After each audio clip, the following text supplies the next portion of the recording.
Hey there, and welcome back to the podcast. This is episode number 75. And today we're going to be taking a look at an issue that loads of people struggle with, and that is how to stop people pleasing. Because here's the thing, right? Some people genuinely don't seem to give a damn about what others think of them. They do what they want, they're truly themselves, and they don't appear to care whether other people accept that or not. But others are kind of the opposite. They constantly worry about what others think. They place other people's needs in front of their own. They spend so much of their mental energy trying to keep everyone else happy that it is utterly exhausting. Well, if you can, even only just a little bit, relate to this, then this is the episode for you.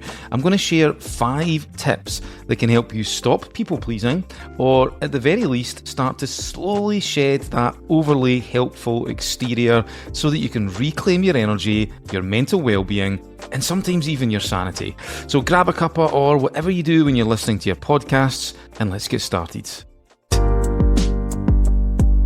Hey there, and welcome to the Stress Less Living podcast. My name is Stephen Burns, and I've been a practicing coach, trainer, and hypnotherapist for 25 years. Each week, I'll share easily digestible, bite-sized ideas that you can immediately put into practice so that you can live a more harmonious and balanced life. Because life is challenging, but whatever we encounter, we always have a choice. We can take the easy routes or the hard routes, the low-stress way or the high-stress way. Well, the Stress Less Living podcast is about always looking for the easy routes in life, the low-stress ways to accomplish your goals, get more of what you want, and ultimately live a happy and more effortless life. So if you're looking for the perfect antidote for the chaos of modern life, my friend, you are absolutely in the right place.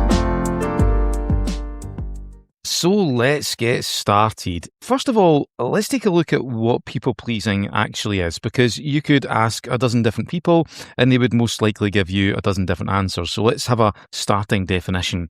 Well, for me, people-pleasing is when you consistently prioritize other people's comfort, approval, or expectations over your own needs, your own boundaries, and your own values. And it can manifest in various different ways, like not being able to say no, even though you know deep down you should, placing everyone's needs above your own to the extent where you become physically and mentally exhausted, fear of disappointing people, seeking social validation, so rather than just being okay, irrespective of whether people like you or not, you're constantly trying to get other people's approval, or changing your personality to fit in. You know, I think we all have to be a bit socially flexible, right? Sometimes we do have to blend our character and our behaviour to suit the audience, but when we take this too far and become like some kind of social chameleon, where we change our personality because we don't feel good enough, then that is a problem, and it's a very clear sign of people pleasing. So let's get on to the tips. Like I said, I want to share with you 5 reasonably quick but practical tips you can implement pretty much straight away to, at the very least, move forward from people pleasing and start to make some kind of improvement. So tip number 1, understand why you do it. So there are, in general, 2 underlying causes of people pleasing. I'm sure there are more, but I think these are the main culprits. So the first is where we link social acceptance with our self-worth. This is a biggie.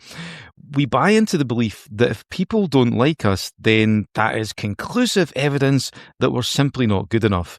And this can often start in childhood or the socialisation period when we go to school. I know for me, I used to have a big people-pleasing thing, and it came from school. You know, I felt like I had to be like everyone else just to fit in, so I used to change myself just to be okay. So the second main cause is as a result of abusive or difficult upbringing. So some kids, because of the environment that we're brought up in, learn that to just be agreeable is the safest option. You know, if they disagree, then that could mean that they're in trouble. You know, there could be violence, whether that be physical or verbal. So as a way to survive, to just get through it, they just agree even though deep down they believe something different. So by getting a sense of what caused your people-pleasing, it doesn't necessarily make it go away, but it does make you realise that this is a learned process. It's not something you were born with. It's not something you're stuck with. Because as human beings, we can learn things, but we can also unlearn things. We do that all the time. So by understanding why you do it, it can soften the pattern just a little bit and change it from something that is static to a moving and changeable process, which I think is always the first step when it comes to creating some kind of sustainable change. Tip number 2, disconnect social validation from your self-worth. And this is a colossal one. Look, we all want validation in some way, right? We are social creatures at the end of the day. But when you strongly link your self-worth with the approval of other people, you're in a whole load of bother. That's usually when things like social anxiety kicks in because you feel like something deep inside you is threatened by other people. And it's also where people pleasing kicks in big time. And it makes sense, right? If you make other people's approval a condition for your value and self-worth, then you're going to place their needs in front of your own, because to disappoint them would be a really big thing. You might even mask excessively because you're afraid that they won't like or approve the real you. But when you get down to it, this belief is nonsense. It's a falsehood. At the end of the day, some people will like you and some people won't, and that's perfectly okay. You're not going to be a good fit for everyone, and that is fine. So think of it as kind of like a sorting mechanism that filters out the people who aren't a good fit for you. There's so many people on the planet, you can't be friends with all of them. And if you don't have a way to filter, then you're going to end up being around people who are not only a bad fit for you, but you'll also be a bad fit for them. So do your best to disconnect social validation from your self-worth. Your value as a person is nothing to do with other people's opinions. Know your own worth. Tip number 3, become aware of the cost. Look, let's be honest, being a people pleaser can be exhausting. Constantly monitoring, is this okay? Did I upset them? Do they like me? Am I asking for too much? Am I asking for too little? That constant inner dialogue and nagging feeling can take a huge toll on your energy. It's a bit like carrying an invisible backpack that's full of everyone else's expectations and needs, all of their baggage, while you completely neglect your own, even though it's still there. It leads to stress, tension, anxiety, and potentially even burnout. And it also eventually leads to resentment too, because you get pissed off at doing everything for everyone and it not being reciprocated, even though it's kind of on you for not setting out and explaining your boundaries properly. So by being aware of the cost or the costs, the consequences of people pleasing, it can shock you out of it, or at the very least push you into making some kind of change, some kind of first step. I think it's also important to remember that anytime you say yes to something, you're saying no to a whole bunch of other things. Because you only have so much energy, you only have so much time. So anytime you say yes to someone, you're losing the potential to say yes to something else that could be even more important to you.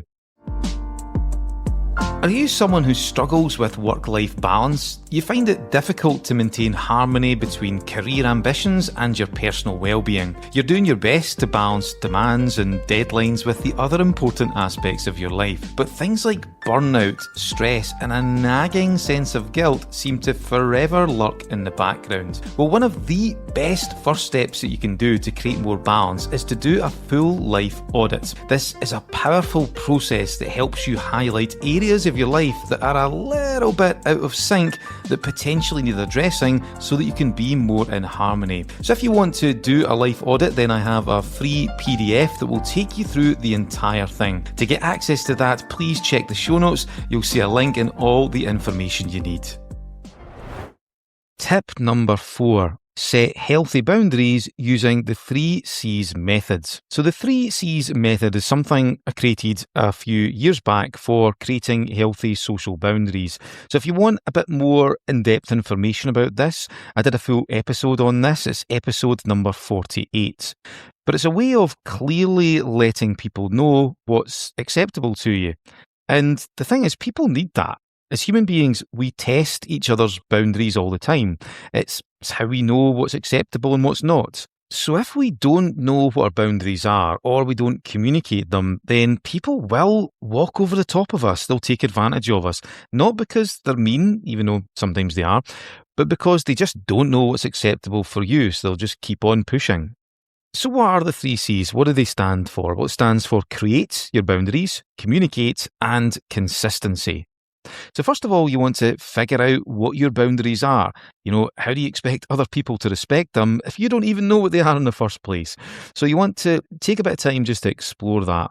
So first of all, start off with you. How much time do you need for yourself? What is your baseline? What are your red lines that are non-negotiable? What do you need just to be okay? And then from there, you can start to explore, okay, so how much time do I have to then help with other people's needs? So I notice this with coaching and teaching. I love both those things, but there definitely comes a point where I spend so much time focusing on others that I feel absolutely knackered and just a little bit spent. So I need to know what my threshold is and then do my best not to go over that, not to overcommit. So that's the first C, create. The second C is communicate. It's not enough just to know your boundaries. You have to tell people, you have to communicate them clearly. So for this, I'd recommend that you just state them in a matter-of-fact way. Drop them into the conversation when it's appropriate. Don't make a big deal about them. If you're all emotional when you let people know about your boundaries, it might work, but it can come across a bit weird. People will be like, okay, fine, but what the heck is going on with you? So when the time is appropriate, just let them know, just drop it in and do it in a matter-of-fact way. That way it can be really powerful because you're just stating facts. You're not going all crazy and getting all emotional about it. You're just saying, you know what, this is the way it is for you. And finally, the third C is consistency. You've got to be consistent, especially when it comes to your red lines. There's no point in being firm about your boundaries once or twice, then to completely fall by the wayside the next week. People won't know what to expect. People need that consistency in order to know how to act around you. You don't have to be some kind of boundary dictator or anything like that. Just be reasonably consistent, stick to your guns, like I said, especially with your red lines, and eventually people will learn, and it will become the accepted norm. They will know how to behave around you. Tip number 5, introduce a power pause. So this can help you say no more often, which is very difficult for many people. So one of the things that often happens when we people please is we automatically say yes. The psychology behind this is that subconsciously we want to be agreeable and to fit in. So the natural impulse when someone asks us to do something is to say yes without any kind of thoughtful assessment. So you want to become aware that that is happening, that process, and insert a little pause. So instead of automatically saying yes, reply with something like, that sounds great, but let me get back to you on that. I just got a few things to check. I find that most people who struggle to say no are okay doing that because it's kind of in the middle, it's a bit softer. And what it does is it gives you time to go away and assess whether or not this is something you want to say yes to. And if it's not, you can prepare yourself to say no, you can get yourself all psyched up if you like, rather than just respond automatically. Or you can do what is much easier for most people, you can say no by sending a text or a WhatsApp message or an email. This is much easier for people to do because you're not having to say no to someone's face, but you are still saying no, so it's a really nice, softer alternative. So that's tip number 5, just a quick one, insert a power pause. It allows you to assess the situation rather than just automatically saying yes because you want to be agreeable. So that is 5 tips to help you move forward with people pleasing. I do get that this can be a big thing for many people. So let's do a quick review. Tip number 1, understand why you do it. If you can get to the bottom of it, or at least have an awareness of where it came from, then what it does is it turns it into a learned process. It's no longer something that is static. It's a learned process. It's fluid. It's something that you can change. Tip number 2, disconnect social validation from your self-worth. And like I said, this is often a big one. It's usually at the heart of most people pleasing. Look, I know we all need approval in some shape or form, but you want to be disconnecting approval from your own self-worth. Other people's opinions have nothing to do with your value. Know your own worth. Tip number 3, become aware of the cost. Whether you realise it or not, there will be negative consequences attached to saying yes all the time, or just, changing your personality and being super agreeable. So if you become aware of these negative consequences and bring them sharply into your mind, really take the time to connect with them, then that can shock you into making some kind of change. It can bring you up to a threshold and it forces you to take that first step.